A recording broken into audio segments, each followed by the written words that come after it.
안녕하세요. 나무아카데미입니다. 저희는 내신 및 모의고사 대비 다양한 국어학습 자료를 제공하고 있는 문제은행 사이트입니다. 오늘은 중1 2학기 국어 천재정 1단원의 하늘은 말 것만을 함께 보도록 하겠습니다. 중심인물 문기가 제시되고 있고요. 문기는 현재 뭔가 두려워하는 감정을 느끼고 있습니다. 떳떳하진 못한 방법으로 공을 얻은 상황인데요. 그 공이 숙모손에 들어가기나 했으면 큰일이다 라고 하면서 초조해하고 있네요. 자, 필시 공은 거지나 동네 아이들이 집어갖기 쉽지. 자, 자기가 숨겨둔 공이 안 보이니까 초조해서 지금 문기가 자신에게 유리하게 상황을 해석하고 있는 거예요. 공이 거지나 동네 아이들이나 집어갔겠지. 작은 어머니가 그걸 알고 가만히 있을 리가 있나 라고 하면서 자기를 조금 더 마음이 편하고자 이렇게 해석을 하고 있네요.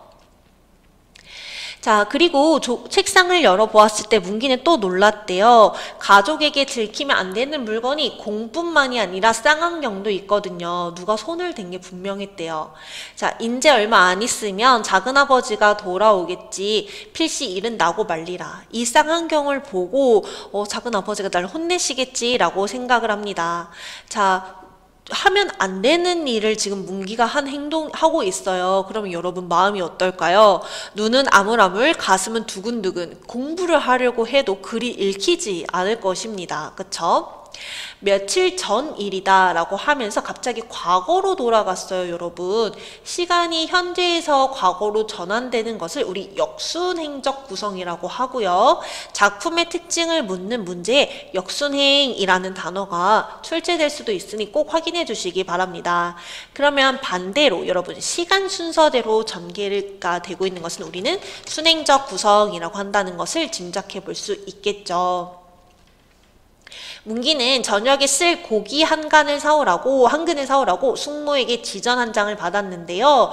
고깃간을 갔습니다. 자, 그런데 여러분, 요즘에는 고깃간이라는 단어를 쓰지 않아요. 이런 단어들을 통해서 혹은 은전 면립 이런 단어들을 통해서 시대적 배경이 현재가 아니라 조금 과거인가 보다라는 것을 짐작해 볼 수가 있고요. 실제로 이 작품은요, 1930년대에 일제강점기를 배경으로 하고 있는 작품입니다. 이렇게 둥구미, 고깃간, 은전 이런 단어들을 통해서 시대적 배경을 짐작할 수 있냐를 묻는 문제도 출제될 수 있으니 확인해 주시기 바라겠고요. 다시 내용으로 돌아가 보도록 하겠습니다.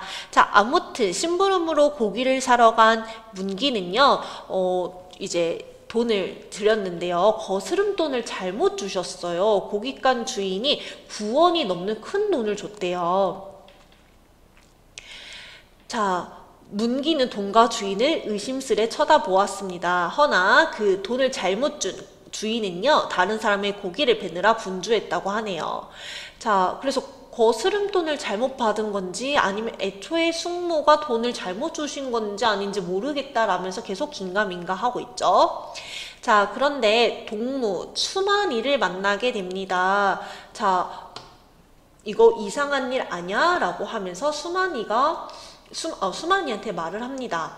고기를 사러 갔는데 말이야, 난 1원짜리로 알고 냈는데 10원으로 거슬러 줬다 라고 하면서 자신이 겪은 일을 말을 하죠.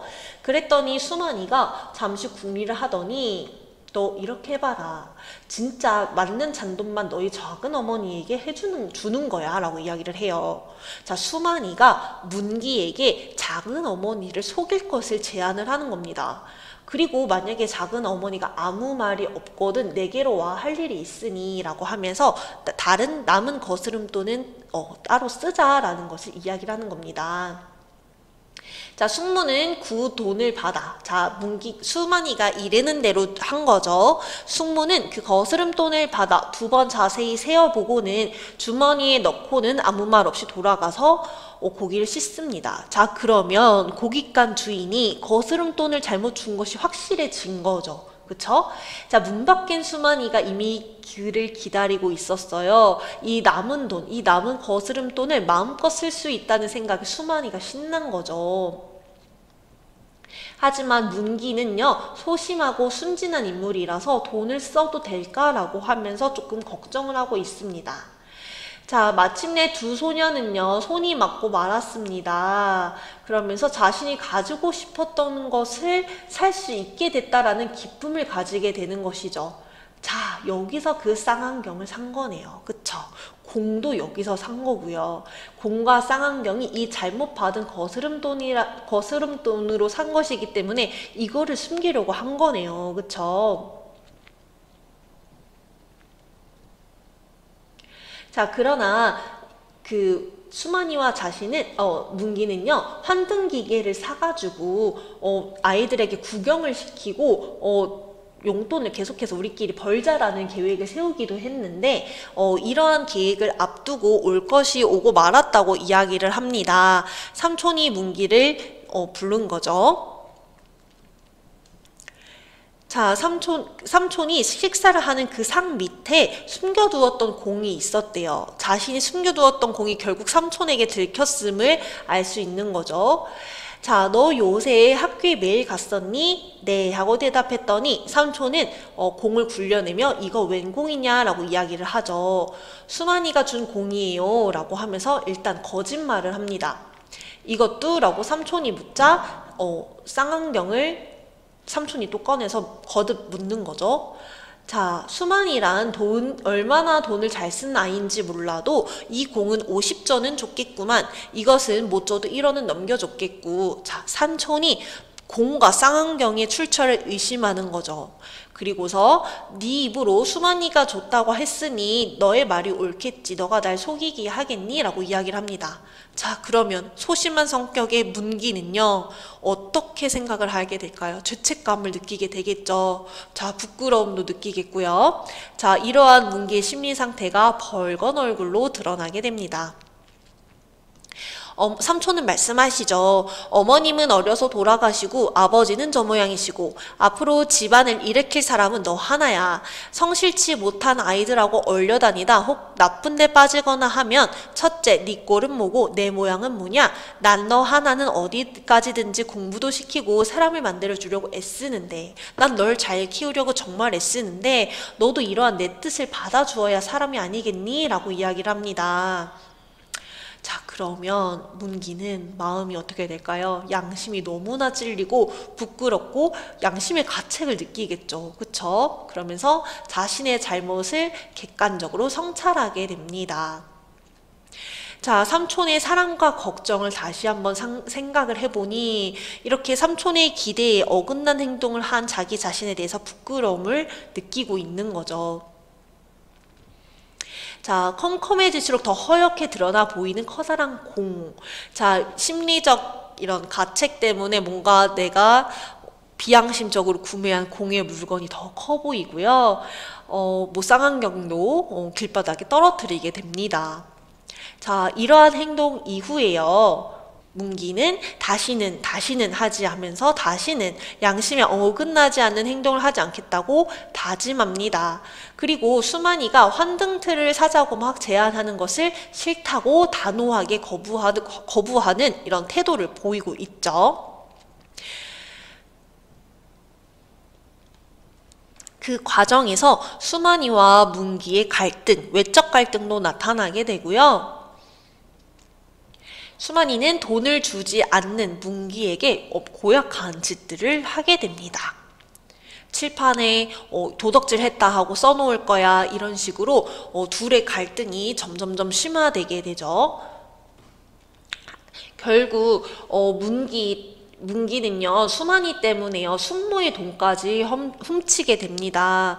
자, 돈을 가지고 와야 내일 너한테 아무 일도 없을 거야 라는 식의 수만이의 협박에 문기는 숙모의 돈을 훔치게 되죠. 이 숙모의 돈을 훔친 일이 바로 이 두 번째 허물이 되겠습니다.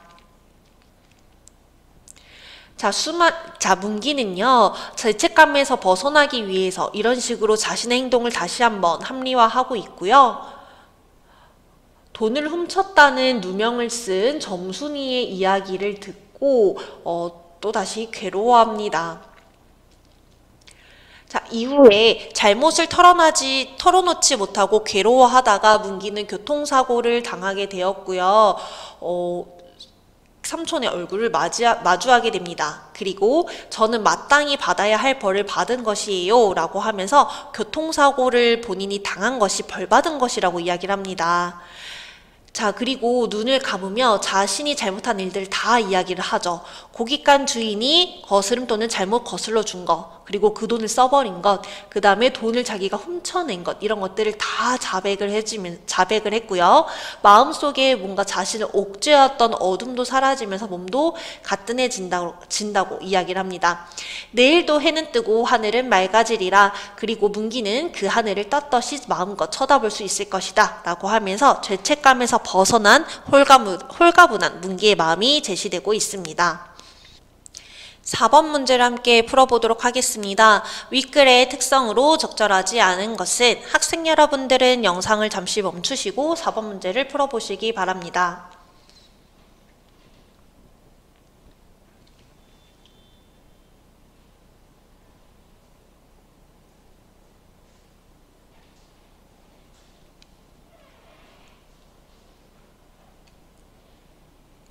네, 정답은 4번이 되겠습니다. 작가가 직접 경험하고 깨달은 점을 진솔하게 표현한 글이다.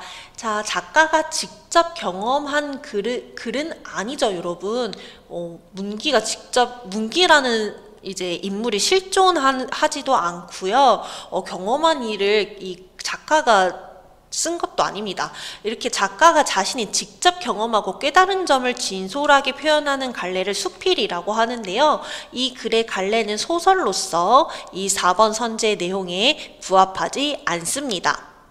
해당 단원에 대한 강의는 여기서 마무리하도록 하겠습니다. 더 많은 학습 자료는 저희 나무 아카데미를 확인해 주시기 바랍니다. 감사합니다. 나무 아카데미입니다. 저희는 내신 및 모의고사 대비 다양한 국어학습 자료를 제공하고 있는 문제은행 사이트입니다. 오늘은 중1 2학기 국어 천재정 1단원의 토 이야기를 함께 살펴보도록 하겠습니다. 이 지문의 내용들을 함께 정리해서 도표로 확인을 해보도록 할게요. 먼저 토의의 개념을 살펴보도록 하겠습니다. 토의란 공동의 문제를 합리적으로 해결하기 위해 여러 사람이 의견을 주고받는 협력적인 의사소통 과정이라는 점을 확인해 주셔야 되는데요. 이 협력적이라는 것이 포인트입니다, 여러분. 이러한 토의의 성격 때문에 토론과는 다르다는 것을 꼭 짚어주시기 바랍니다. 토의의 참여자에는요, 사회자와 토의자, 청중이 있습니다. 이러한 토의 참여자의 역할부터 확인해 보도록 하겠습니다. 먼저 사회자입니다. 사회자는요, 토의의 주제를 제시하고 토의자를 소개하며 토의 순서를 안내합니다. 또한 토의자와 청중이 적극적으로 참여하도록 이끄는 것도 사회자의 역할인데요. 땡땡씨의 의견은 어떨까요? 이런 식으로 제시하는 것이 사회자의 역할인 거겠죠. 또한 토의의 내용을 요약하거나 토의 내용을 종합해서 마무리하는 것도 사회자의 역할이 되겠습니다. 그 다음으로는 토의자의 역할입니다. 토의 전에 토의 주제에 관해 미리 생각해 본다면 자신의 의견을 제시하기가 수월하겠죠. 또한 토의 주제와 관련한 의견과 그 의견을 뒷받침하는 타당한 근거를 제시하는 것도 토의자의 역할이 되겠습니다. 또한 다른 토의자들과 적극적으로 의견을 교환해야 하고요. 청중의 의견을 주의 깊게 듣고 질문에 성실하게 답하는 것도 토의자의 역할이 되겠습니다. 다음으로는 청중의 역할입니다. 토의 내용을 파악하면서 적극적으로 들어야 하고요. 토의 주제와 관련하여 궁금한 점을 질문하는 것이 청중의 역할이 되겠습니다. 그렇다면 교과서에 제시된 지문에서는요, 어떠한 토의 주제를 바탕으로 어떠한 의견이 제시되어 있는지를 확인해 보도록 할게요. 우선 마을 축제에서 무엇을 운영할까? 라는 토의 주제를 바탕으로 윤희음, 김나영, 한재현 3명의 사람이 토의를 하고 있는데요. 먼저 윤희음은요, 학교를 소개하는 사진전을 열자라는 의견을 제시했습니다. 어른들은 과거 학창시절의 추억을 떠올리는 기회 기회가 될 것이고, 어린아이들은 앞으로 다닐 학교의 이모저모를 미리 살펴볼 수 있다는 것을 근거로 들었습니다. 학생들이 해설사가 되어 사진을 설명한다면 많은 학생이 직접 참여하는 의미 있는 활동이 될 수 있다는 것을 두 번째 근거로 들었고요.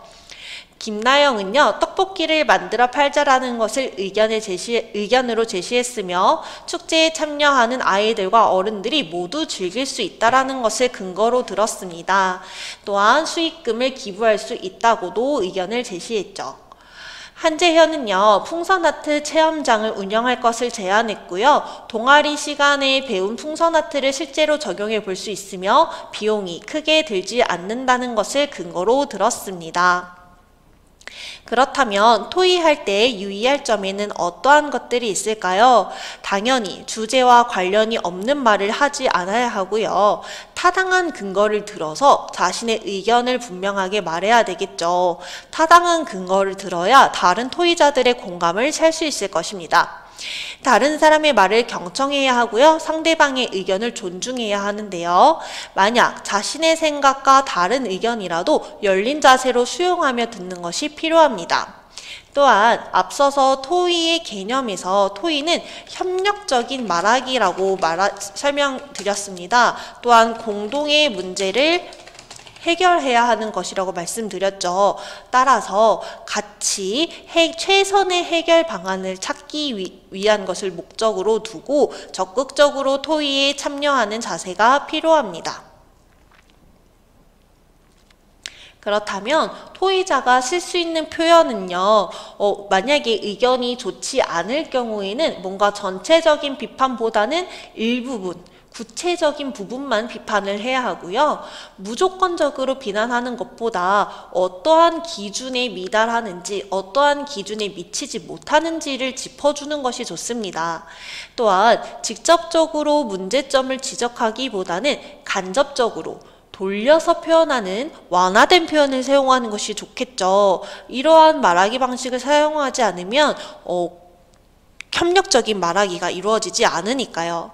또한 문제 해결 가능성에 주목하고 그것을 칭찬하고 좋은 점을 이야기한 다음에 단점을 지적한다면 지적을 받는 사람도 기분이 상하지 않을 수가 있겠습니다.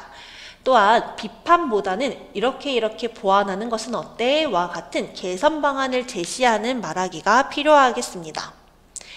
토의가 끝나면요, 토의 활동을 평가해 볼 수가 있습니다. 사회자에 대해서 평가할 수 있는 항목은 토의 순서를 잘 안내하고 원만하게 진행하였는지, 토의가 주제에서 벗어나지 않도록 진행했는지, 중립적인 태도로 토의를 진행하였는지를 평가해 볼 수가 있고요.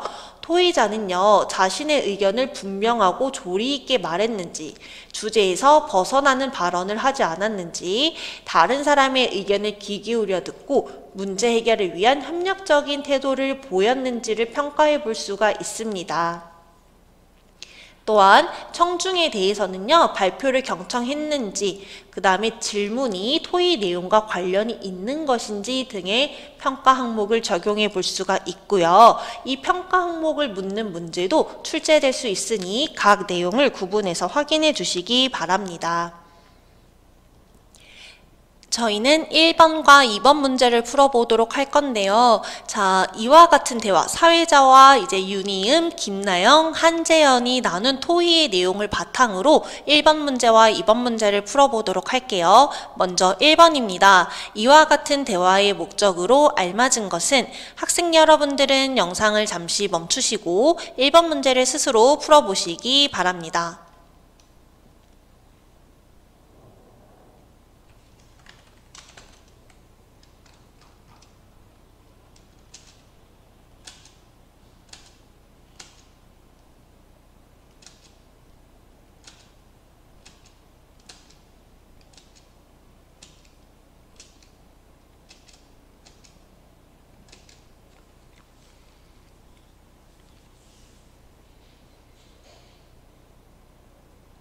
네, 1번부터 보도록 하겠습니다. 마을 축제에 어울리는 음식 조리법을 소개하려고. 자, 토의의 주제와는 관련이 없는 내용이 되겠습니다. 2번, 대표 학생들의 생활을 사진으로 남기기 위해 학생들의 사진 같은 경우에는 사진전, 우리 동네 이제 어른들의 과거 학창 시절의 추억을 떠올리는 기회를 만들기 위한 사진전을 여는 것이지 학교 대표 학생들의 생활을 사진으로 남기자는 내용은 확인할 수가 없습니다. 3번, 마을 축제에서 운영할 프로그램에 대한 의견을 모으기 위해 이 부분을 확인해 주시겠어요? 자, 사회자가 말하는 부분에서 마을 축제에서 무엇을 운영할까라는 주제로 1차 토의를 했고 이제 오늘은 2차 토의를 하자고 말을 하고 있습니다. 그렇기 때문에 정답은 3번이 되겠죠. 자, 축제 프로그램을 실제 실행하기 위해서 대화를 하는 것도 아니고요. 아직 실행 단계는 가지 않았습니다. 지역 주민들에게 축제 참여를 독려하기 위한 방법을 나누고 있지도 않습니다. 그렇다면 2번 문제를 풀어보도록 하겠습니다. 가에 나타난 사회자의 역할로 적절하지 않은 것은 자, 이 부분을 바탕으로 학생 여러분들은 한 번 더 문제를 스스로 풀어주시기 바랍니다.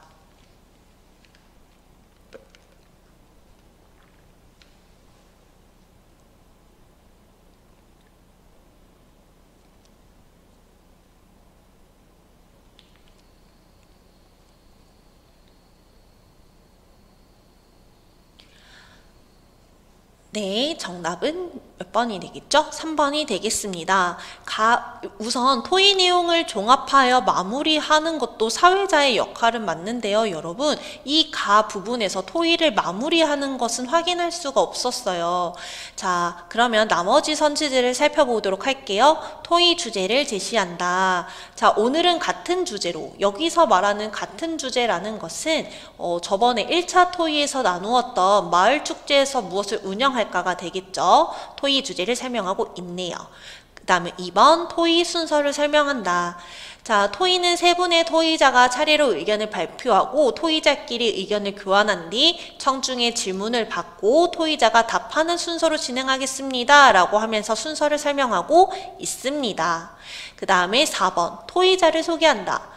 윤희음, 김나영, 한재현 학생이 토의자가 되어 라고 하면서 토의자를 소개하고 있고요. 그 다음에 5번 지난 토의에 대해 보고한다. 자, 지난번 토의 주제를 설명하고 있기 때문에 5번도 맞는 설명이 되겠습니다. 해당 단원에 대한 강의는 여기서 마무리하도록 하겠습니다. 더 많은 학습 자료는 저희 나무 아카데미를 확인해 주시기 바랍니다. 감사합니다. 네요, 나무 아카데미입니다. 저희는 내신 및 모의고사 대비 다양한 국어학습 자료를 제공하고 있는 문제은행 사이트입니다.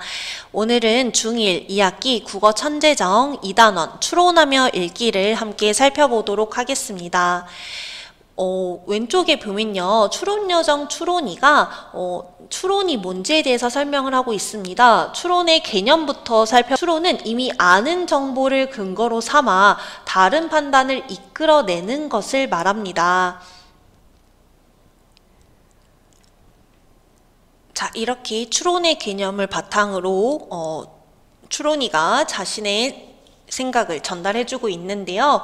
글쓴이의 의도와 관점을 추론이와 함께 글을 읽어보도록 하겠습니다. 1997년 찰스 무어는 미국 로스앤젤레스에서 하와이까지 태평양을 가로지르는 요트 경기를 마치고 캘리포니아주로 돌아가는 길이었다.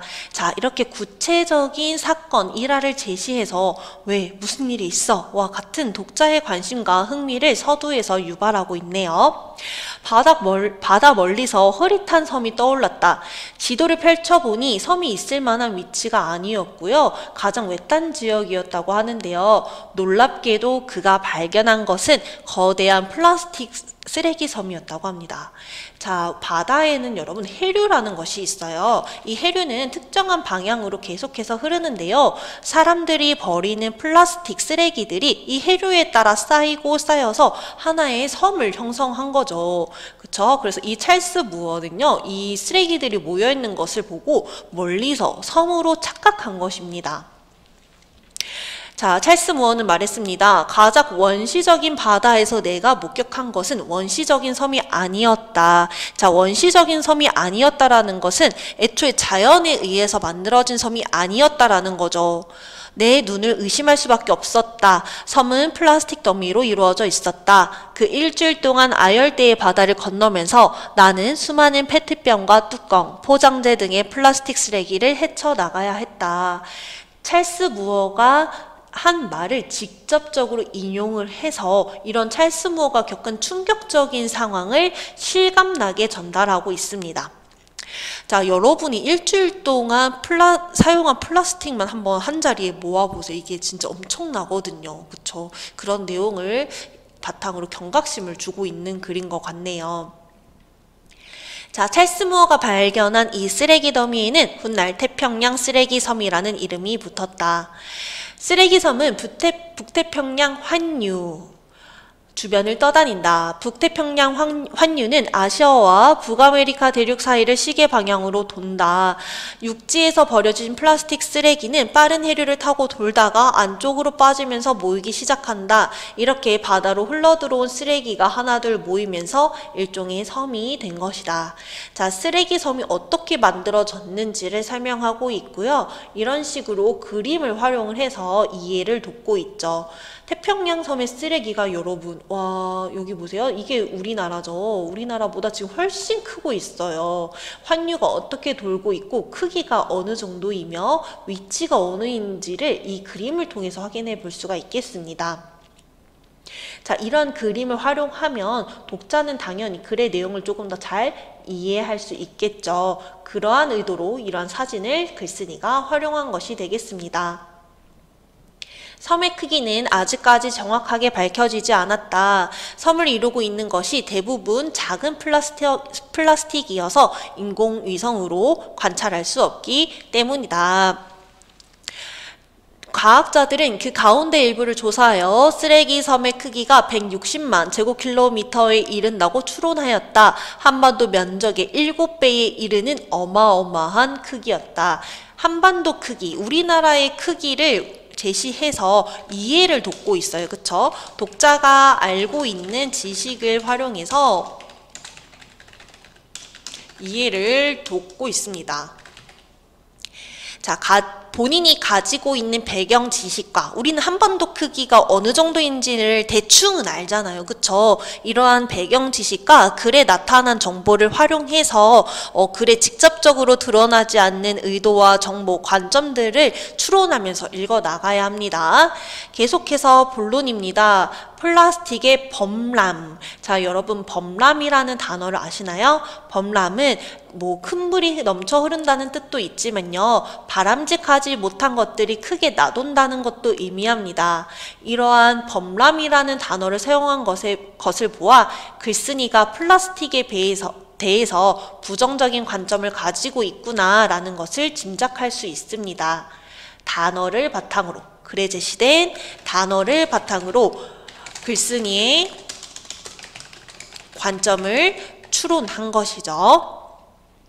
1907년 플라스틱의 발명과 함께 플라스틱의 역사가 시작되었다. 값이 저렴하고 가벼우며 무엇이든 만들 수 있는 특성 때문에 사람들의 일상은 플라스틱으로 가득 차기 시작했다. 가구와 건축 자재에서 나무를 밀어내고 주방과 생활용품에서 유리와 사기를 밀어냈으며 의류에서는 면과 비단을 밀어냈다. 우리가 입고 있는 옷에도 여러분 미세 플라스틱이 사용되거든요. 주위를 둘러보라. 컴퓨터와 마우스, 가방의 원단, 운동화, 그릇과 화장실의 변기까지 플라스틱이 들어가지 않은 것이 거의 없다. 일상생활에서 사용되고 있는 플라스틱의 예를 들어서 얼마나 우리 주변에 플라스틱이 많은지를 강조하고 있습니다. 우리는 지금 플라스틱 시대에 살고 있다고 해도 지나친 말이 아니라는 거죠. 자, 이런 골칫거리, 지구를 점령했다. 이런 것들을 보니까 글쓴이가 플라스틱 쓰레기를 부정적으로 바라보고 이러한 문제가 매우 심각하다고 생각한다는 것을 다시 한번 확인해 볼 수 있겠네요. 또한 바다로 흘러든 이런 플라스틱 쓰레기를 제시함으로써 심각성을 느끼게 하려는 것도 확인해 볼 수가 있겠습니다. 자, 150만 톤이었던 플라스틱 생산량은 3억 7,550만 톤으로 250배가 늘었대요. 이러한 구체적인 수치를 제공하면요, 독자의 이해를 돕는 거지만 뭔가 심각성을 강조하는 효과도 가집니다, 여러분. 자, 이러한 지구를 점령했다. 육지의 배설물은 글쓴이의 관점을 보여주는 표현이라고 설명을 했고요. 자, 코에 플라스틱 빨대가 박힌 바다거북 사례. 그 다음에 플라스틱이 먹이 사슬의 일부가 된 사례. 실제로 죽은 고래와 바다새의 위장에 플라스틱이 쌓여 있다고 하네요. 너무나 안타까운 거죠, 그쵸? 이러한 그림을 통해서 생태계 먹이 사슬의 플라스틱이 일부가 되었음을 보여주고 있습니다. 자, 이런 것들이 흘러서 인간의 혈액과 모유에서도 발견되었다고 하네요. 물고기들이 먹는 것뿐만 아니라 우리는 또 결국 그 물고기를 잡아먹잖아요. 그쵸? 그렇기 때문에 결국 인간에게도 부정적인 영향을 끼치는 겁니다. 자, 체내로 들어간 미세 플라스틱은 당연히 몸에 좋지 않겠죠. 이렇게 한번 만들어진 플라스틱은 수백 년 이상의 시간이 걸리기 때문에 쉽게 없어지지 않는 것도 당연한 거고요. 자, 결론 부분에서는요, 본론에서 제시한 내용을 이렇게 한 문장으로 요약하고 있고요. 플라스틱을 적게 사용하고 재활용하고, 자, 플라스틱 쓰레기를 줄이고, 자, 이미 플라스틱 쓰레기가 있는 것들은 바다로 유입되지 않도록 최대한 막아야 된다는 것을 주장하고 있습니다.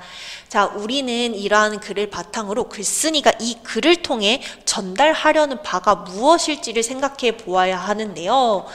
자, 한번 확인해 봅시다. 이 글을 통해서 결국 글쓴이는 무엇을 주장하는 걸까요? 플라스틱 쓰레기가 일으키는 해양 오염의 심각성을 알리고 그 해결 방안을 실천하자라는 것을 주장하고 있고, 주제로도 삼고 있다라는 것을 우리는 추론해낼 수가 있겠습니다. 2번 문제를 함께 풀어보도록 하겠습니다. 글쓴이가 찰스 무어의 글을 A와 같이, A는 해당 부분입니다. A와 같이 직접 인용한 까닭으로 적절한 것은, 학생 여러분들은 영상을 잠시 멈추시고 문제를 스스로 풀어보시기 바랍니다.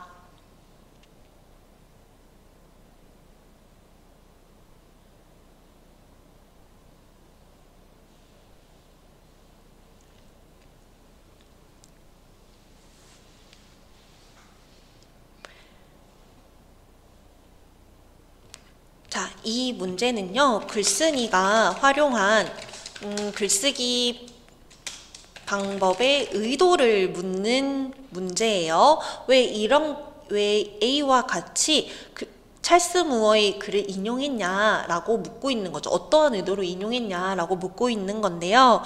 자, 하나씩 살펴보도록 하겠습니다.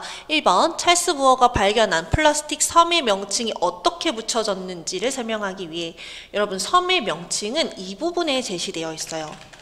그 A 이후에 제시되어 있기 때문에 A라고 보기는 어렵습니다. 2번, 독자가 플라스틱 쓰레기의 심각성을 이성적으로 분석할 수 있도록 유도하기 위해, 자, 이성적 분석이라기보다는 여러분 해당 부분을 살펴주시기 바랍니다. 원시적인 섬이 아니었다. 그 수많은 쓰레기를 헤쳐나가야 되겠다.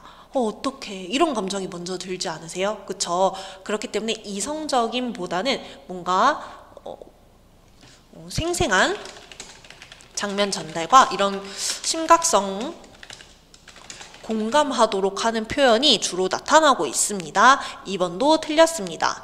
3번, 쓰레기 섬에 대한 사회적 인식을 바꾸기 위한 캠페인을 제안하기 위해, 캠페인 제안을 확인할 수 없고요. 4번, 독자가 플라스틱 쓰레기가 환경에 미치는 영향을 논리적으로 파악하기 위해, 논리적인 설명은 해당 부분에서 확인할 수가 없습니다. 자, 정답은 5번이 되겠습니다. 5번이 정답인 이유는 아까 설명드린 2번 선지와 관련이 있겠습니다.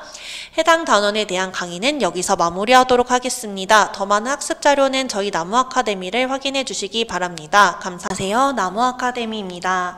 저희는 내신 및 모의고사 대비 다양한 국어 학습 자료를 제공하고 있는 문제은행 사이트입니다.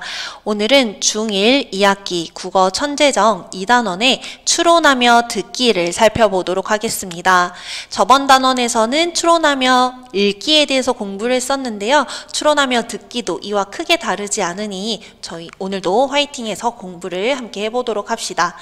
자, 추론은요, 말하는 사람이 직접 말하지 않은 내용을 앞뒤 맥락과 근거를 통해서 이끌어내는 것을 말하는데요. 저희가 저번 단원에서 공부했었던 추론하며 읽기의 경우에는 독자의 배경 지식이나 제목, 사용된 단어나 문장을 통해서 직접적으로 제시되지 않는 내용을 추론해서 파악하라는 것을 공부했었어요. 추론하며 듣는 상황에서는 여러분, 상황 맥락이라는 것이 크게 중요하게 작용을 합니다. 상황 맥락이라는 것은요, 이런 말하기의 주제, 목적, 그 다음에 화자와 청자의 관계, 그 다음에 공간적, 시간적 배경을 모두 포함하는 건데요.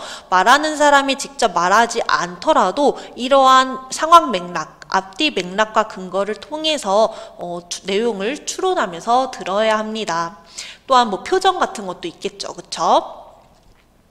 추론하며 듣기에서는 다음과 같은 세 가지를 기억하면 좋습니다. 첫 번째, 화자의 의도를 파악하는 거고요. 어떠한 감정이나 목적을 가지고 말하고 있는지를 생각해 보면 되겠죠. 또한 문맥 속 단어를 주의 깊게 들어야 되는데요. 뭔가 반복되고 있거나 뭔가 강조하고 있는 건 없는지 등을 살펴보아야 합니다. 세 번째로는 추론하며 읽기와 마찬가지로 자신의 배경 지식을 활용하는 건데요. 청자가 알고 있는 정보와 연결지어서 내용을 들으면 내용을 추론할 수가 있겠습니다. 야, 최은주 지금 몇 시야? 지금 4시 20분이라고 했는데 남자친구가 화를 내고 있어요. 내가 지금 몇 시인지 궁금해서 물어본 게 아니잖아. 우리 4시에 만나기로 했잖아 라고 이야기를 해요. 자, 그러면 여러분 이러한 상황을 고려했었을 때 이 남자친구가 지금 몇 시야 라고 말한 말의 의도는 무엇인가요? 약속 시간에 왜 늦었어? 왜 이제 와? 라는 표현인 거죠. 그쵸? 이게 추론하며 듣기가 된 것입니다. 하지만 이 여자친구는 너무나 순진무구하게 지금 4시 20분이라고 말을 하네요. 이 친구는 추론하면서 듣기가 지금 안 된 거죠. 그쵸? 자, 둘이 공부를 했다가 봤더니 남자친구가 없어졌습니다. 성재야 뭐해? 라고 했더니 흥미로워 보이는 강연이 있어서 너도 같이 볼래? 라고 하면서 두 친구는 같이 강연을 보게 됩니다. 여러분이 생각하기에 대회에서 은메달을 딴 선수와 동메달을 딴 선수 중 누가 더 기뻐할 것 같나요? 했더니 이제 여자친구가 당연히 은메달을 딴 선수가 더 기뻐하겠지라고 이야기를 합니다. 동메달보다는 은메달이 더 좋은 거니까요. 그쵸? 자, 그런데 실제로는 여러분 은메달을 딴 선수보다 동메달을 딴 선수가 화난 표정을 짓는 경우가 많다고 해요. 이렇게 금, 은, 동이 제시되어 있는데 이 은메달을 딴 선수보다 동메달을 딴 선수의 표정이 더 좋다라는 거죠. 자, 왜 이런 결과가 일어날까 했더니 자, 은메달을 딴 선수는 내가 실수만 하지 않았더라면 금메달을 딸 수 있을 텐데 라는 생각이 지배적이라서 실망하는 경향이 많고요. 동메달을 딴 선수는 내가 실수를 했다면 메달도 못 딸 뻔했다라는 생각이 들면서 동메달을 딴 것 자체에 대단히 만족하는 경우가 있다라고 합니다. 자, 이렇게 선수들의 만족감을 결정하는 것은 금은동 이런 메달의 색이 아니라 결과를 대하는 태도가 크게 작용한 것이라고 합니다. 자, 그런데 이 여자친구는 놀라운 사실인걸과 같은 반응을 보이고 있는데 남자친구는 이 강연자가 이 이야기를 하는 의도가 있지 않을까라는 또 다른 내용을 추론하려고 하고 있어요. 우선 강연 제목이 청소년을 위한 특강이잖아. 어떻게 하면 행복해질 수 있는지 청소년에게 알려주는 강의라고 생각했어 라고 이야기를 합니다. 자, 이 말하기 강연의 제목을 통해서 의도를 추론하고 있는 거다. 그쵸? 그리고 강연자가 은메달을 딴 선수와 동메달을 딴 선수와 다른 태도를 보이는 까닭을 설명했잖아. 그다음 이런 결과를 대하는 서로 다른 태도를 강조하며 마무리를 했고, 자, 어느 부분에 강연자가 강조하고 있는지 말하기 방식을 고려하고 있어요. 자, 이러한 것들을 활용해서 이 남자친구는 추론하며 듣기를 완벽하게 냅니다. 볼게요. 결과보다는 결과를 대하는 태도가 행복에 더 크게 작용한다는 것을 청소년에게 전하려고 하는 게 강연자의 의도인 것 같아 라고 하는 거죠. 어떠한 결과가 나왔을 때 그 결과를 긍정적으로 바라보면, 동메달을 받은 선수와 같이 긍정적으로 바라보면 우리가 조금 더 행복해질 수 있다라는 거죠. 자, 그렇다면 내용 정리를 한 번 더 해보도록 하겠습니다. 담화입니다. 여러분, 담화는요, 화자와 청자. 화자는 이제 말하는 이고요. 그 다음에 청자는요, 듣는 이를 청자라고 합니다. 화자와 청자가 주고받는 발화 속의 생각이 음성 언어로 나타나는 것을 우리 발화라고, 머릿속의 생각이 음성 언어로 나타나는 것을 발화라고 하는데, 이 화자와 청자가 주고받는 발화의 연속을 담화라고 합니다. 한 번 말한다고 끝나는 것이 아니라 말을 주고받는 것, 그 전체가 담화라는 거죠. 자, 이 담화에는요, 화자와 청자뿐만 아니라 여러분 내용도 있고요, 맥락도 있습니다. 내용은 당연히 화자와 청자가 주고받는 말이 될 것이고요. 맥락은요, 담화가 이루어지는 이런 시간적, 공간적, 사회적 배경을 전부 다 포함하게 됩니다. 자, 동메달의 행복한 까닭은 아까 저희가 같이 봤었던 만화이죠. 자, 이 만화를 통해서 전달하고자 하는 거는요, 뭔가 대화를 하거나 강연을 들을 때 겉에 있는 내용뿐만 아니라 숨겨진 정보와 뭔가 의도를 추론하면서 들어야 된다는 것을 강조하기 위해서 활용된 만화가 되겠습니다. 자, 추론하며 들을 때는요, 추론하며 듣기라는요, 담화에서 표면적으로 드러나지 않는 요소를 짐작하며 듣는 것, 그 다음에 이렇게 추론하며 들으면요, 담화의 내용을 더 잘 이해할 수 있는 것을 확인해 주시면 되고요. 담화와 관련한 여러 가지 정보와 상황 맥락을 고려하여 화자의 숨겨진 의도와 관점, 가치관 등을 추론하면서 듣는 것이 필요하겠습니다. 그렇다면 저희는 기출문제를 확인해 보도록 하겠습니다. 자, 위의 대화와 강연 내용을 바탕으로 앞서 나눴던 이 친구들의 대화를 바탕으로 1번 문제를 풀어보시면 되겠는데요. 위의 대화와 강연 내용을 바탕으로 강연자의 의도를 한번 추론해 보시길 바랍니다. 내용 이해 문제고요. 학생 여러분들은 영상을 잠시 멈추시고 문제를 풀어보시기 바랍니다.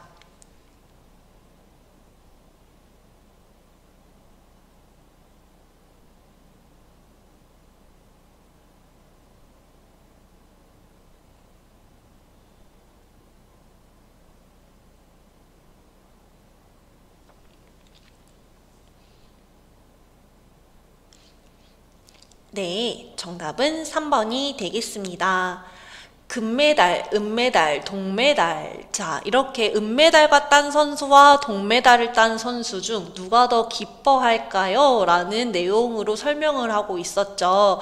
이것은 당연히 선수들의 그런 태도에 대한 설명뿐만 아니라 결과보다 그 결과를 어떻게 받아들이는지가 행복에 영향을 준다는 점을 전하려고 한다는 것이 진정한 의도가 되겠죠. 자, 1번부터 보도록 하겠습니다. 결과에 따라 기쁨의 정도에 따라가 달라지기 때문에, 자, 결과에 따라 아니죠. 2번, 은메달을 딴 선수도 기뻐할 수 있도록 훈련 실수를 줄여야 한다. 자, 실수를 줄이라는 조언보다는 결과를 긍정적으로 해석하는 태도가 중요하다는 것을 전하려는 의도이므로 적절하지 않습니다. 4번, 메달의 색깔에 따라 감정이 자동적으로 결정된다는 사실이 아니라고 했죠. 받아들이는 사람의 태도에 따라서 달라진다고 했습니다. 5번, 다른 사람과 비교하지 말고 언제나 자신이 최고라는 태도. 자신이 최고라는 태도에 대한 내용은 확인할 수가 없습니다. 다음으로 문제를 하나 더 풀어보도록 하겠습니다. 10번 문제입니다. 추론하며 듣기의 설명으로 가장 적절한 것을 골라주시면 되겠습니다.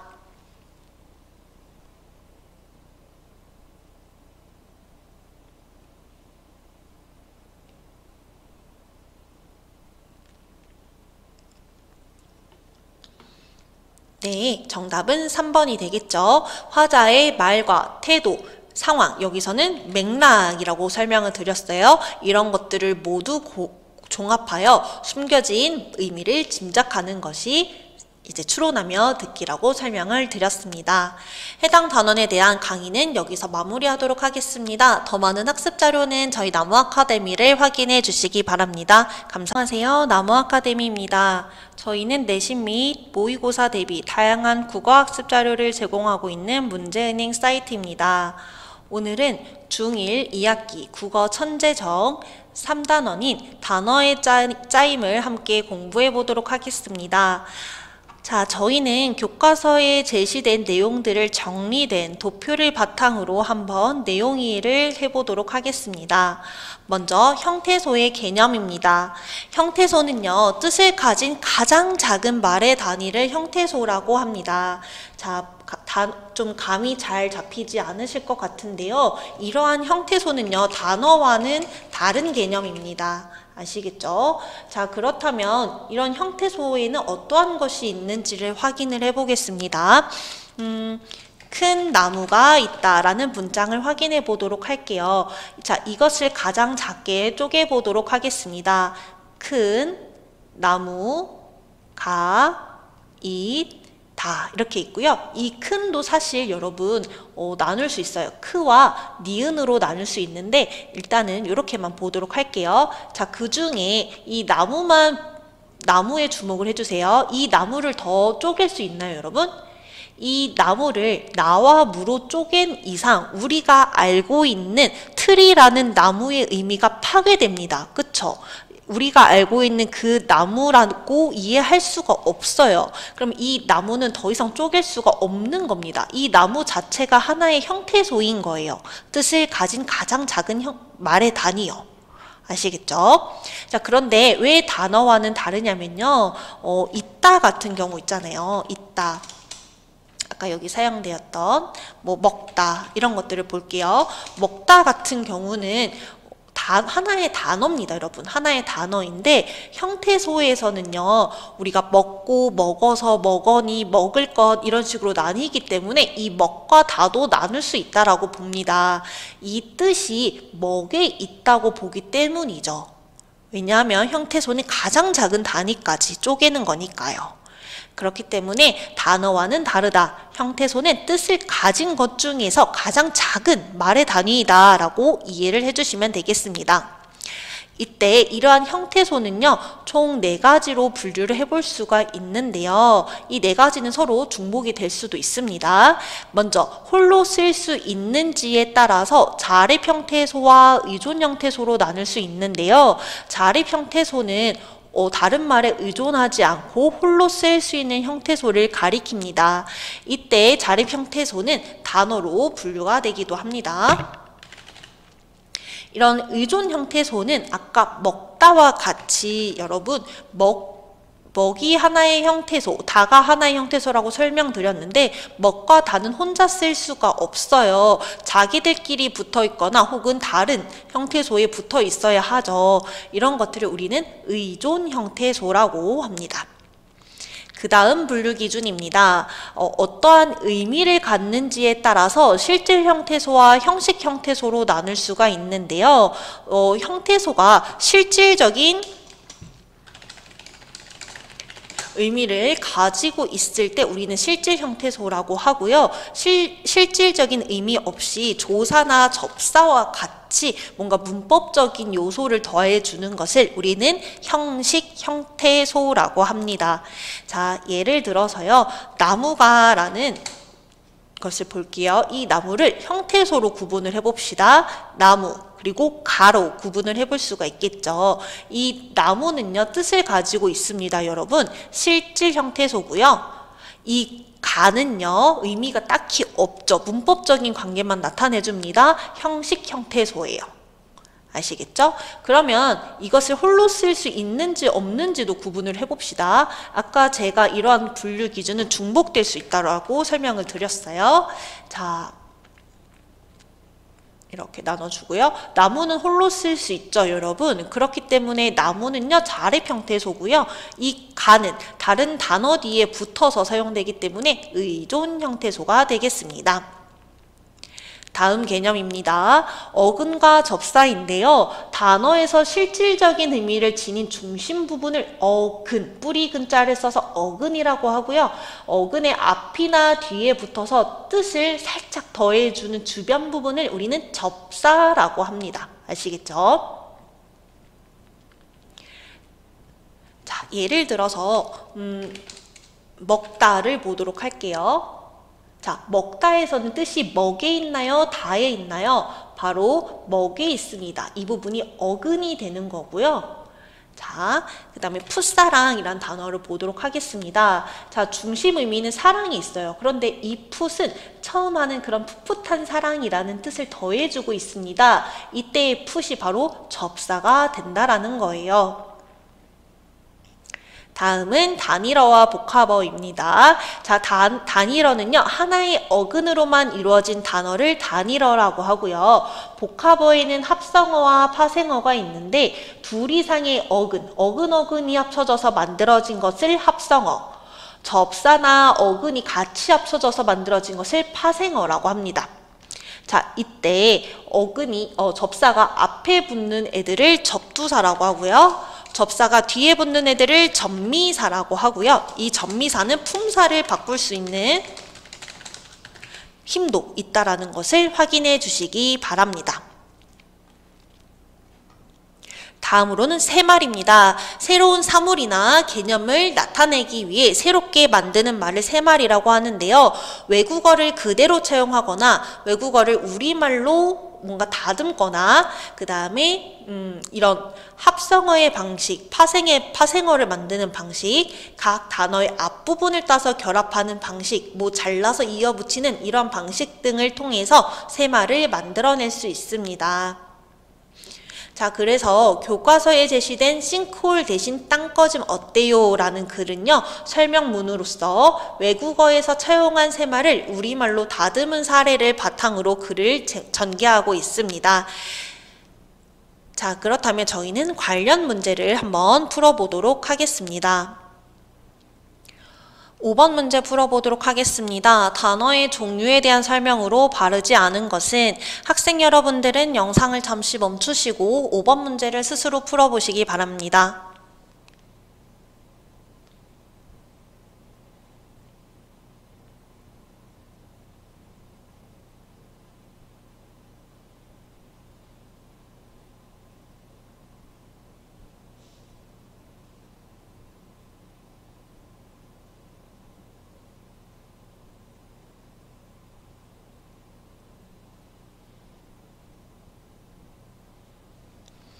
네, 정답은 몇 번이죠? 4번이 되겠습니다.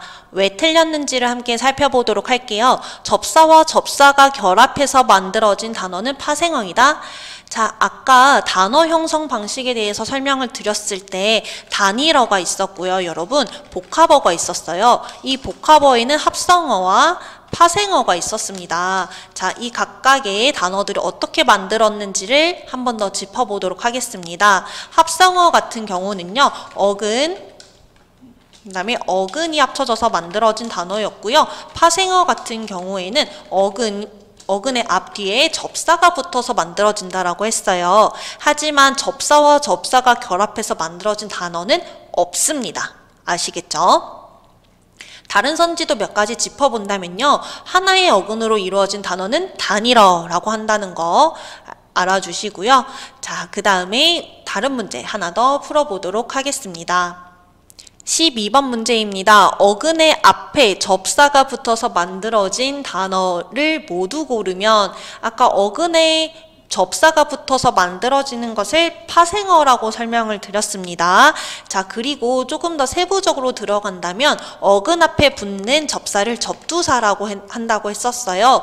접두사가 이제 활용된 단어를 골라주시면 되겠습니다. 모두 골라주세요.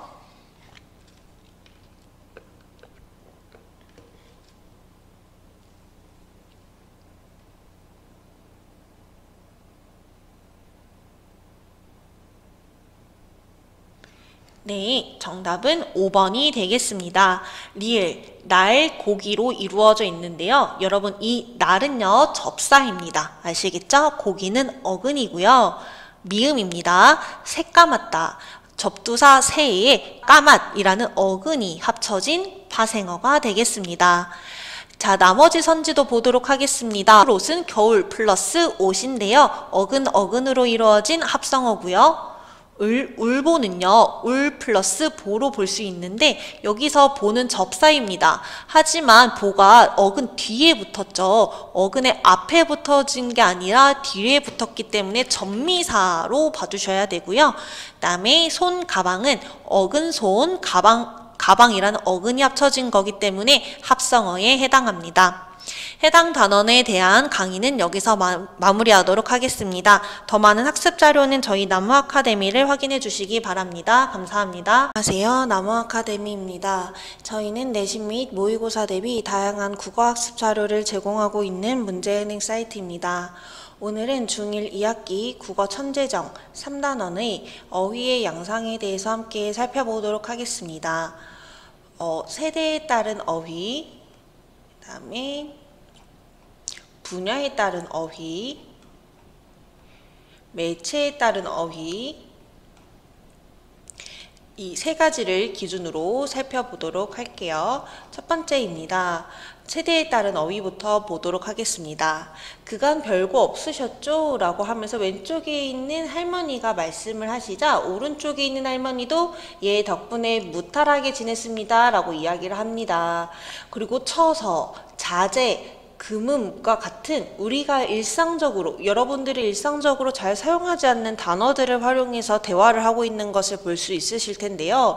여러분, 별고는 특별한 사고를 의미하고요. 무탈하다는 병이나 사고가 없다. 처서는 24절기 하나로 양력 8월 23일 무렵을 가리킨다고 합니다.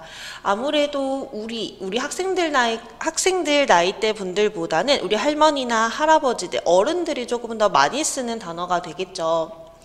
다음 대화 장면을 보도록 하겠습니다. 왼쪽에 있는 남자인 친구가 아빠가 근처 맛집 알아보라고 하셨어 라고 했더니 오른쪽에 여자친구가 여기 갈까? 친구 생파 때 갔던 곳인데 좋았어. 그 다음에 또 다시 남자친구가 여기가 낫지 않아? 맛있다는 대 꽤 많아.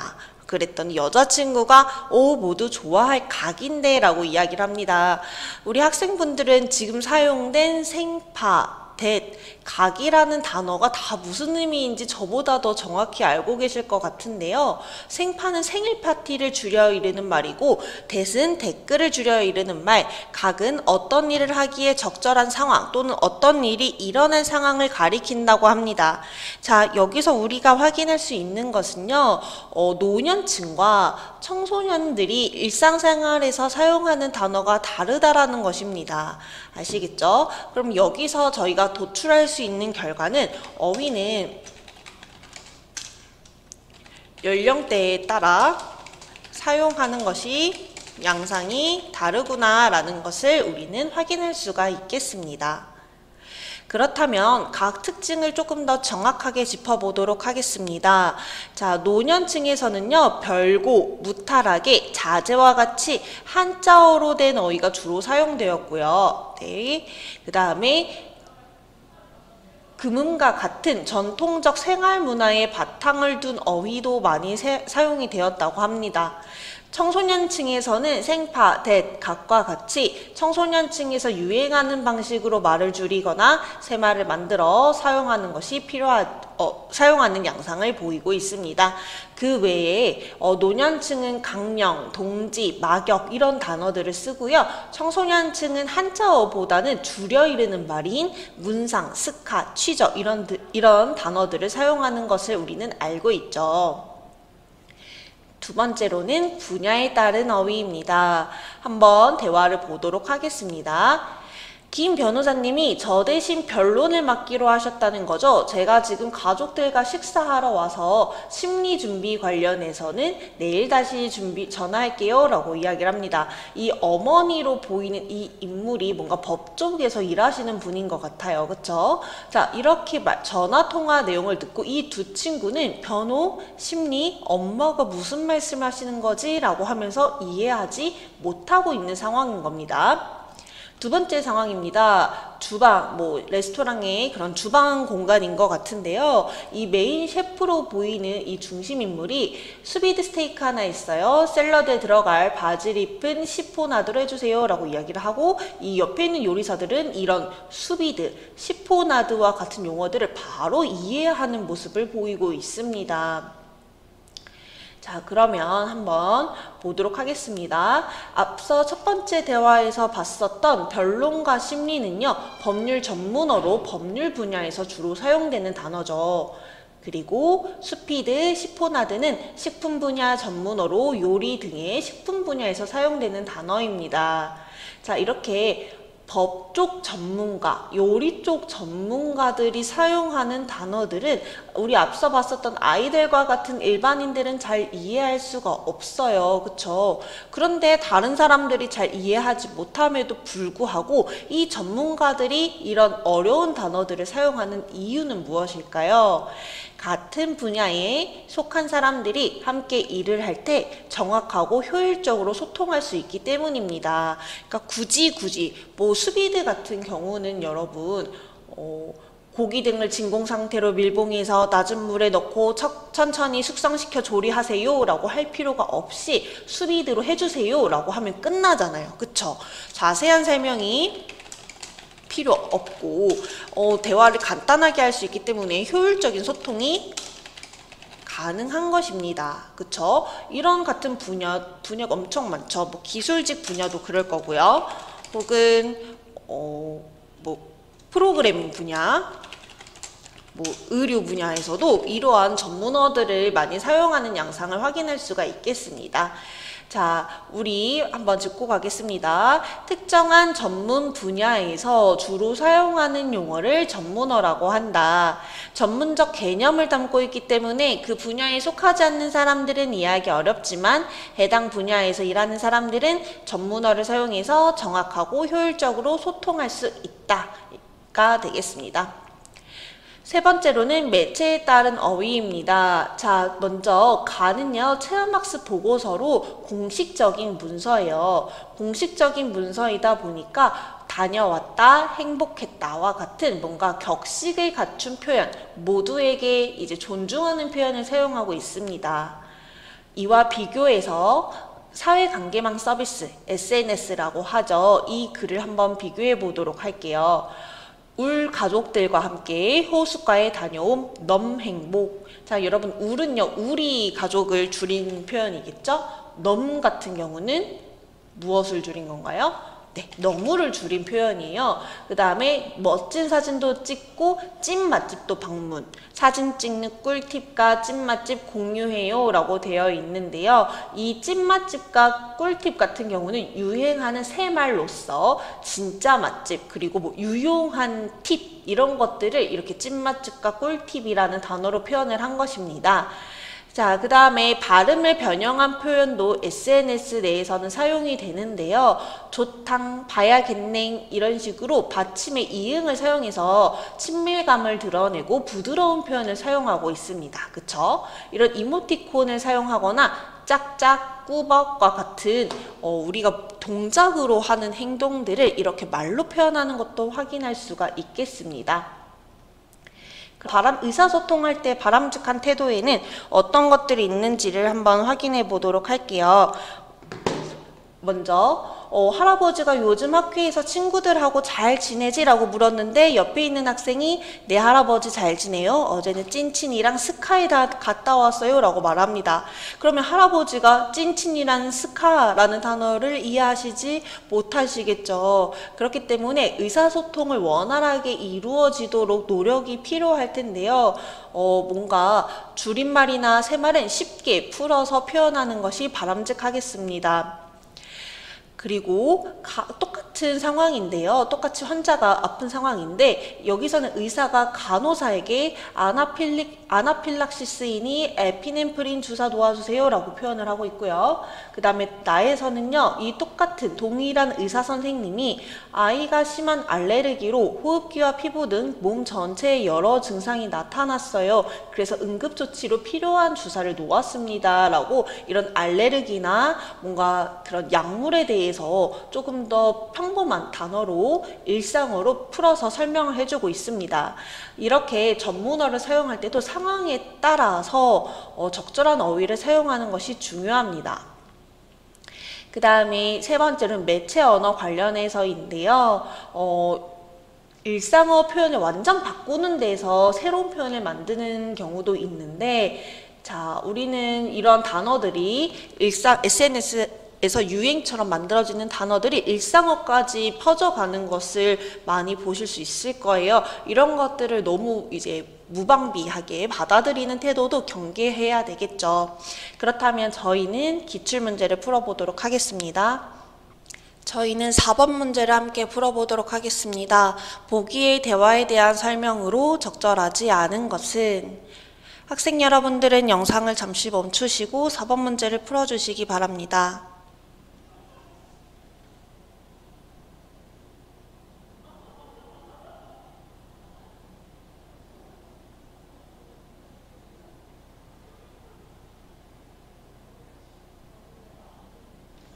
네, 이 문제를 잘 풀어보셨나요? 정답은 5번이 되겠죠. 어휘에 포함된 한자어가 소통을 원활하게 만들어준다.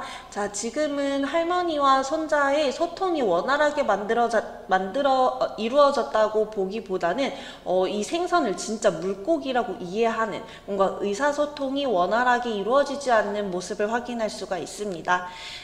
해당 단원에 대한 강의는 여기서 마무리하도록 하겠습니다. 더 많은 학습 자료는 저희 나무 아카데미를 확인해 주시기 바랍니다. 감사합니다. 안녕하세요. 나무 아카데미입니다. 저희는 내신 및 모의고사 대비 다양한 국어 학습 자료를 제공하고 있는 문제은행 사이트입니다. 오늘은 중1 2학기 국어 천재정 4단원 대중매체와 개인 인터넷 방송에 대해서 함께 살펴보도록 하겠습니다.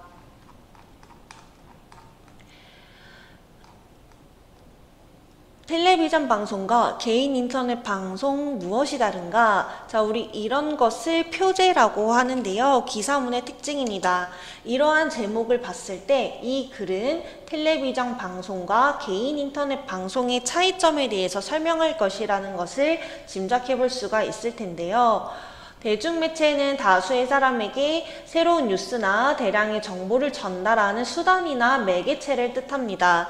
대표적인 대중매체에는 텔레비전, 라디오, 신문, 잡지 등이 있는데요. 이 가운데 아무래도 사람들이 가장 자주 접하는 것은 텔레비전이겠죠. 그런데 최근 텔레비전 방송만큼이나 개인 인터넷 방송이 사람들에게 친숙해졌습니다.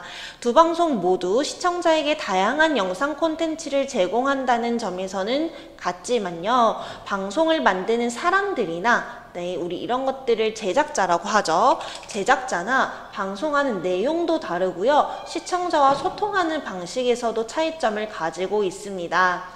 자, 그래서 이 기사에서는요, 텔레비전 방송과 개인 인터넷 방송의 특성과 영향력을 비교한다고 내용을 간략하게 소개하고 있네요. 방송을 만드는 사람들을 중심으로 글을 마저 읽어보겠습니다. 텔레비전 방송은 프로듀서, 기술, 감독, 영상 감독, 음향 감독 등 여러 방송 관련 전문가가 참여하여 만듭니다. 이러한 사실은 방송의 매즘 자막, 저희가 방송 다 이제 마무리쯤에 나오는 자막을 보면 쉽게 확인할 수가 있는데요. 이와 달리 개인 인터넷 방송은 전문가가 꼭 참여할 필요는 없습니다. 여러분들이 저보다 더 잘 알고 계시겠지만 개인 인터넷 방송은 여러분들도 만들 수가 있어요. 인터넷을 기반으로 하여 개인이 주도하기 때문에 방송 관련 전문가가 아니더라도 누구나 개인 인터넷 방송을 만들 수가 있습니다. 자, 여기서 제작자 차이점을 한번 정리해보고 가도록 하겠습니다. 텔레비전과 같은 대중매체는요, 전문가들이 제작에 참여를 하는 반면에 개인 인터넷 방송은 일반인, 전문가가 아닌 일반인, 개개인도 제작에 참여할 수 있다라는 것이 이 문단의 핵심 내용이 되겠습니다. 그렇다면 내용을 중점적으로 살펴보도록 할게요. 텔레비전 방송은요, 여러 시청자를 대상으로 해요. 여러분들도 주말 드라마를 어른들과 함께 가족들 다 같이 모여서 본 경험이 있으실 텐데요. 이런 식으로 여러 시청자를 대상으로 하기 때문에 시청자 한 명 한 명의 취향을 고려하기가 힘듭니다. 그러다 보니 주로 대중적인 내용을 다루는데요. 이런 대중적인 내용은 다른 말로 표현한다면 보편적인 내용이라는 말이 되겠죠. 또한 텔레비전 방송 편성표를 보면 알 수 있듯이 다양한 주제를 다룹니다. 모든 사람들의 취향을 만족해야 하니까요. 한편 개인 인터넷 방송은 여행, 음식, 게임, 교육 등 다양한 주제 가운데 하나의 주제를 집중해서 다루는 경우가 많습니다. 개인 인터넷 방송의 운영자는 주로 자신이 좋아하는 콘텐츠를 방송하고 시청자들은 수많은 개인 인터넷 방송 가운데 관심 있는 콘텐츠를 골라서 봐요. 여러분들도 휴대폰으로 본인이 원하는 취향의 영상만 따로 시청을 하잖아요. 그런 부분에 대해서 이야기를 하는 것입니다. 그러다 보니 개인 인터넷 방송은 대중매체처럼 굳이 모두의 취향을 고려하는 대중적인 내용을 다룰 필요가 없는 것이죠. 자, 그렇다면 시청자와의 소통 방식을 보도록 하겠습니다. 텔레비전 방송은 대체로 시청자에게 방송 내용을 일방적으로 전달합니다. 자, 시청자가 방송에 실시간으로 참여하거나 의견을 제시하는 경우는 많지 않고요. 텔레비전 방송 관련 게시판에 글을 남기는 경우는 있어도 뭔가 실시간으로 소통을 하는 경우는 없죠. 그쵸? 이와 달리 개인 인터넷 방송은요, 시청자와 실시간으로 소통하며 방송을 진행합니다. 실시간 채팅, 댓글 이런 것들을 통해서 방송 진행자는 방송 내용을 변경하거나 뭔가 이끌어가는 방식을 수정하기도 하죠. 자, 그렇다면 소통 방식을 한 번 더 정리해 보도록 할게요. 대중매체와 같은 텔레비전은요, 일방향적 정보 전달이에요. 그런데 개인 인터넷 방송은 이제 쌍방향의 소통을 이루고 있다는 것을 해당 문단을 통해서 확인할 수 있겠습니다. 다음으로는 방송의 영향력에 대해서 살펴보도록 하겠습니다. 여러분, 텔레비전은 정말 오랜 역사를 가지고 있는 대중매체예요. 그러다 보니 대중에게 큰 영향을 미칠 수밖에 없겠죠. 다양한 정보를 제공해서 대중의 지식 수준을 높이고 흥미로운 오락물을 방송해서 대중의 문화생활을 풍성하게 만들기도 하고요. 또한 어떠한 사회적 문제랑 관련해서 여론을 형성하거나 새로운 문화를 만들기도 합니다. 자, 그런데요, 개인 인터넷 방송이 생기면서요, 인터넷 방송의 영향력은 줄기 시작했습니다. 처음에는 크지 않았는데 개인 인터넷 방송이 많아지고 뭔가 시청하는 사람이 점점점 늘게 되면서 개인 인터넷 방송의 영향력이 커진 것이죠. 그렇다면 이제는 개인 인터넷 방송이 무언가 문화를 이끌어 나가거나 새로운 문화를 창조하는 상황인 것을 우리는 짐작해 볼 수가 있을 겁니다. 자, 두 방송 모두, 텔레비전과 개인 인터넷 방송 모두 사람들의 생각과 행동에 큰 영향을 미쳐요. 그렇기 때문에 청소년들은요, 두 방송의 특성을 잘 알고 그 내용이 정확한지 정확하지 않은지 비판적인 태도를 가지고 시청하는 것이 현명할 것입니다. 그쵸? 우리 이런 것을 비판적 태도라고 합니다. 자, 이 기사에 대해서 아래와 같은 댓글이 달렸네요. 자신이 필요한 정보를 얻기 위해서 어떠한 매체를 활용해야 하는지를 묻는 문제가 출제될 수도 있고요. 이렇게 윤리와 관련된 문제들이 출제될 수가 있어요. 특히 개인 인터넷 방송 같은 경우에는 조회수를 늘리려고 검증되지 않는 정보를 전달하는 경우도 있잖아요. 그쵸? 그렇기 때문에 좋은 콘텐츠를 골라낼 수 있는 이런 디지털 미디어 문해력이 요즘 같은 세상에서 정말 필요하다고 볼 수 있겠습니다.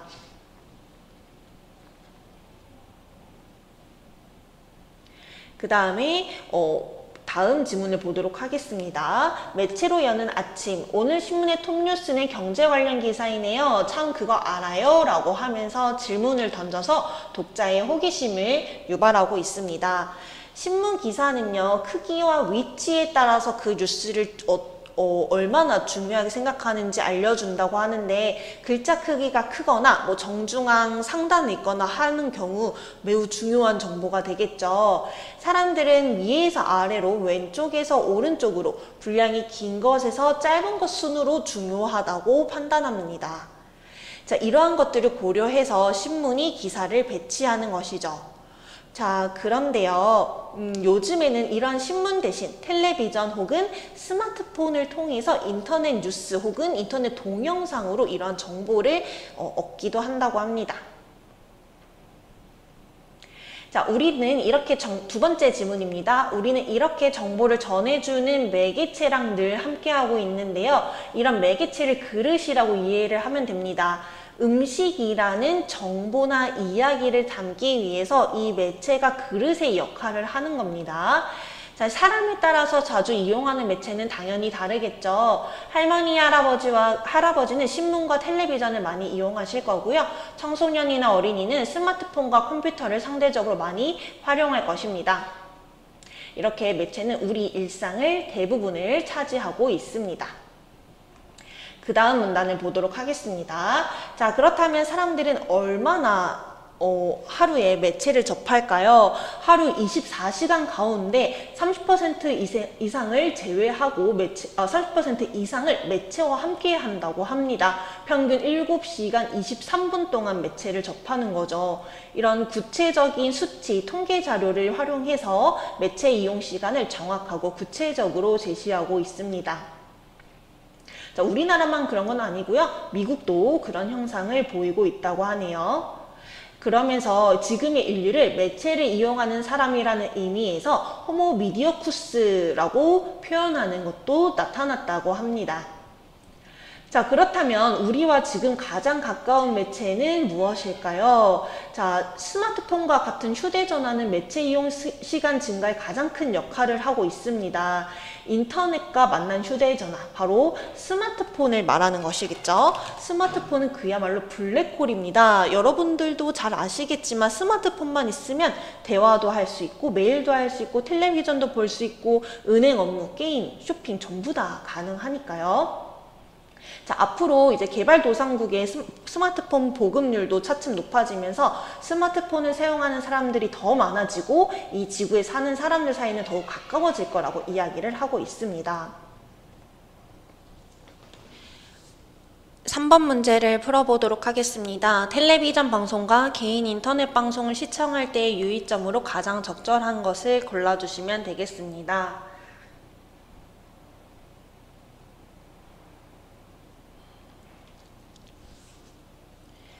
네, 문제를 잘 풀어보셨나요?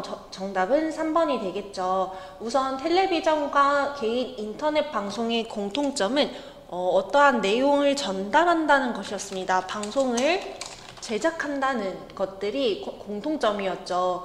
그런데 텔레비전 방송과 개인 인터넷 방송 전부 다 그 전달해주는 내용이 정확한지, 오류는 없는지, 과장된 부분은 없는지를 참고하여 비판적으로 수용하는 태도가 요구되고 있습니다.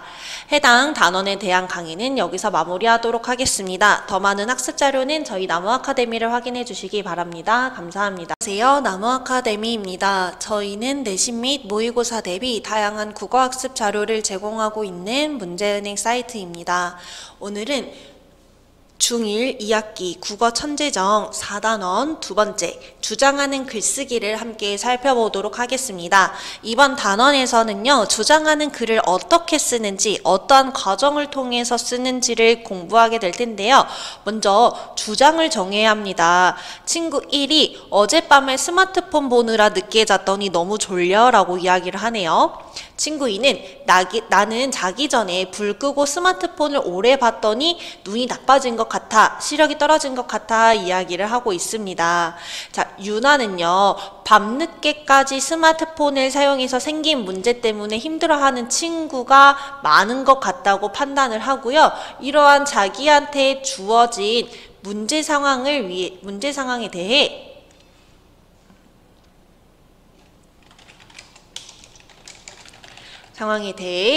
해결 방안이 될 수 있는 자기 전에 스마트폰을 사용하지 말자라는 주장을 정하게 되었습니다. 그런데 주장만 있어서는 안 되고요, 여러분. 주장을 뒷받침할 수 있는 근거가 필요한데요. 주장과 관련이 있고 신뢰할 수 있으면서도 객관적인 근거를 확보하는 것이 중요합니다. 그렇기 때문에 찾은 자료의 출처도 꼭 적어두어야 하고요. 이 출처를 적어야 하는 이유는 신뢰성을 주는 측면도 있겠지만요. 윤리, 쓰기 윤리를 준수하는 측면에서도 꼭 해주어야 할 행동입니다. 자, 그런데요, 유나는 기업과 니은은 주장하려는 내용과 관련이 없다고 판단을 하고, 특히 니은은 개인의 경험이라 객관적이지 않다고 판단을 하고 있는데 함께 보도록 하겠습니다. 기업은 스마트폰 IT 기술이 발달하면서 운동 방법이 변화하고 있다라는 이야기를 하고 있는데, 이런 기술 발달과 운동 방법 변경은 스마트폰을 사용하지 말자는 유나의 주장과 관련성이 떨어집니다. 따라서 사용하지 않는 것이 좋겠고요. 니은을 보도록 하겠습니다.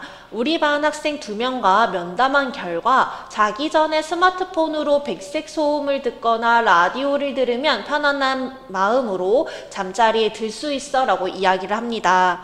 유나는 스마트폰을 사용하지 말자라는 것을 주장을 하는데 백색 소음을 들을 때 잠자리에 도움을 얻을 수 있다라고 이야기를 하는 것은 관련성이 떨어지죠. 그렇죠? 또한 우리 반 학생이라는 것에서 너무 이 두 학생한테만 적용되는 연구 결과이기 때문에 객관성이 떨어진다고 볼 수 있습니다. 너무나 주관적인 경험이니까요. 따라서 이런 니은의 자료도 활용하지 않기로 결정을 했다고 합니다. 그렇다면 디귿과 리을은요, 자신의 주장과 관련도 있고 출처도 믿을만해서 활용할 수 있다고 판단을 했는데요. 디귿은 무슨 병원안과 안과 교수의 스마트폰 화면을 너무 오래 보면 눈 건강에 좋지 않다는 이야기. 리을은 신문이고요. 어두운 곳에서 밝은 것을 보면 눈은 긴장 상태가 되어 피로도가 높아진다는 이런 몸에 끼칠 수 있는 악영향에 대한 이야기를 하고 있으므로 활용할 만하네요. 그쵸? 그 다음에 미음과 비읍도 주장을 뒷받침하기에 적절하다고 판단을 하고 있습니다. 자, 미음, 책을 보도록 할게요. 스마트폰의 블루라이트가 생체 리듬에 미치는 영향에 대해서 이야기를 하고 있고요. 비읍은 자기 전 스마트폰 사용으로 수면의 질이 낮아지고 우울증이나 조울증까지 생길 우려가 있다라는 내용을 다루고 있어요. 또한 헬스조선이라는 언론사의 신문 자료이므로 신뢰성도 가지고 있겠죠. 이렇게 주장을 정하고 어떤 다양한 자료들을 확보를 했으면요. 개요를 짜야 합니다. 개요를 짜면 좋은 점에 관한 문제도 출제될 수 있으니 꼭 확인해 주시기 바랍니다. 여러분, 개요를 짜야 하는 이유는요. 글을 짜임새 있게 글을 쓰기 위해서예요. 그 다음에 이렇게 짜임새 있는 글은 읽는 사람으로 하여금 설득력을 높여주기 때문에 개요 짜기 과정은 꼭 필수적인 과정이 되겠습니다. 우선 서론과 본론, 결론으로 이루어져 있는데요. 서론에서는 자기 전에 스마트폰을 사용하는 청소년이 많다는 문제 상황을 제시해주면 되고요. 본론에서는 자신이 확보했던 타당한 근거들을 이렇게 제시해주면 되겠습니다. 그리고 결론에서는요, 그 전체의 내용을 요약 정리하고 자신의 주장을 다시 한번 강조하면서 마무리를 하면 됩니다. 개요를 작성한 후에는 점검 과정을 거쳐야 하고요. 개요까지 마쳤다면 표현하기 단계로 넘어가서 이제 초고를 작성하게 됩니다. 지나치게 감정적이거나 모호한 표현을 쓰지 말아야 합니다. 왜냐하면 나는 나의 의견을 지금 주장해야 되잖아요. 그렇기 때문에 읽는 사람들로 하여금 주장이 명확하게 이해가 될 수 있어야 합니다. 자, 자기 전 스마트폰을 멀리하자라는 제목으로 글을 시작하고 있고요. 문제 상황을 1문단에서 제시하고 있고 본론 2문단, 결론 마지막 문단으로 이루어져 있고요. 마지막엔 참고 자료가 제시되어 있습니다. 여러분, 참고 자료를 왜 표기를 해야 되는지는 아까 설명을 드렸죠. 쓰기 윤리를 지키고 내용의 신뢰성을 높이기 위해서라는 거 잊지 말아 주시기 바랍니다. 그렇다면 저희는 관련 관련 문제를 한번 풀어보도록 하겠습니다. 1번 문제를 함께 풀어보도록 하겠습니다. 윗글을 쓰기 위한 근거 마련하기 단계에 대한 설명으로 가장 적절한 것을 골라주시면 되겠습니다. 학생 여러분들은 영상을 잠시 멈추시고 1번 문제를 스스로 풀어주시길 바랍니다.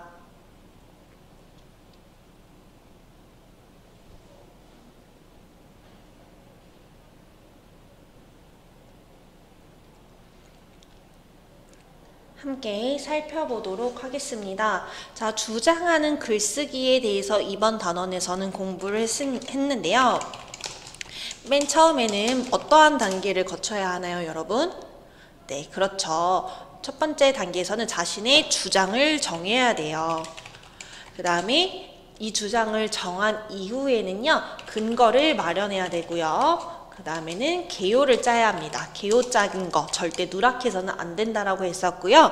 이 개요를 바탕으로 글을 쓰는 표현하기 단계를 거친 후에 점검 과정도 거치고 이러한 과정들을 우리 함께 살펴봤었어요. 자, 1번 문제는 이 두 번째 단계인 근거 마련하기 단계에서 어떠한 것들을 하냐를 묻는 문제가 되겠습니다. 자, 정답은 4번이 되겠죠. 주장을 뒷받칠 만한 신뢰성 있는 자료를 수집하는 것이 근거 마련하기 단계에서 이루어져야 하는데요. 자, 근거를 고를 때는요. 우선 이 근거가 주제와 관련이 있는지 관련성을 고려해야 하고요. 그 다음에 이 자료가 신뢰할 만한지 신뢰성, 그 다음에 이 자료가 어떤 특정한 케이스에만 치중된 것은 아닌지 객관성을 고려해서 자료를 선정해야 합니다. 그렇다면 나머지가 왜 틀렸는지도 살펴보도록 할게요. 1번, 주장하고자 하는 내용을 명확하게 정한다. 여러분, 이 1번 같은 경우는 주장하기 단계에 해당이 되는 거고요. 2번, 글 전체의 내용을 짜임새 있게 구성하는 단계이다. 이것은 개요 짜기 단계에 해당이 되겠죠. 3번, 독자의 흥미를 유발할 수 있는 도입 부분을 작성한다. 도입 부분을 작성하는 건 일단 글을 쓰는 거잖아요. 그쵸, 여러분? 그렇기 때문에 표현하기 단계에 들어간다고 보시면 되겠습니다. 그 다음에 5번입니다. 글을 쓰는 목적과 예상 독자를 고려하여 표현 방식을 결정한다. 이것은 어느 단계에 해당이 될까요? 네, 글을 쓰는 목적과 예상 독자를 고려해서 어떠한 표현 방식을 활용하지라고 결정하는 것은 표현하기 단계에 해당하는 선지가 되겠습니다.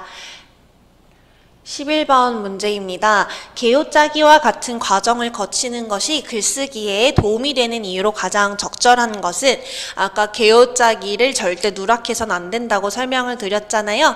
자, 이 점 고려해서 11번 문제를 스스로 풀어보시길 바랍니다.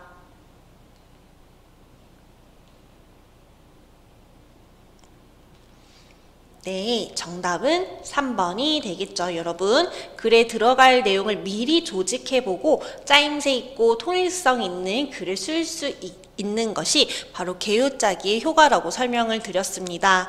자, 개요는 미리 글을 작성해 보는 것이기 때문에 즉흥적으로 떠올려서 뭔가 창의성을 높인다는 것은 아니에요. 미리 계획한다는 것을 잊지 말아주시기 바랍니다.